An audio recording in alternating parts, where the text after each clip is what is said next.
But just recognize when you ask Allah, you're asking Malikul Mulk, the ultimate sovereign, the ultimate owner, Al-Malik, the one who owns absolutely everything. The one who, if He gave every single one of us, from the first of us to the last of us, everything that we wanted, that would not decrease from His dominion except like a drop from the ocean. You don't decrease the dominion of Allah Azza wa Jal in anything. So don't put a limit in the way you ask Allah. A lot of people do this. They say, oh Allah, just one thing I want, and if you give it to me, I'll never ask you again. A'udhu billah. Ask and ask and ask and ask and ask, because you're asking the one who has no limit to what He can give you. And don't be attached to human beings and feel yourself like, oh, you know, I have to ask this person. If you need your debt paying off, ask Allah to pay your debt. If you need some money to buy a car, ask Allah to buy you that car. If you need some better job, ask Allah to give it to you. And don't ask Allah like, oh well, you know, I have to ask Allah because I'm a Muslim and that's what we do, and then I'll go and ask my friend at work if he can get me a job like this or like that. It doesn't work like that. Ask Allah and trust in it 100% that Allah is going to give you, because why would He not give you when He has the whole of the heavens and the earth? And Allah subhanahu wa ta'ala is not stingy. Allah subhanahu wa ta'ala is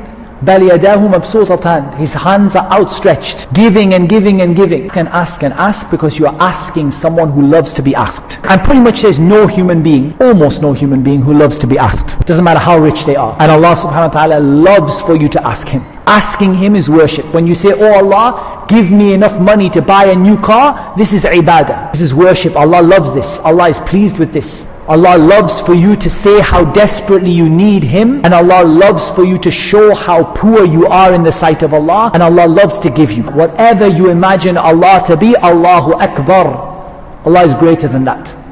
Whatever, however good you imagine, however noble, however honorable, however merciful you imagine Allah to be, Allahu Akbar. Allah is better than that.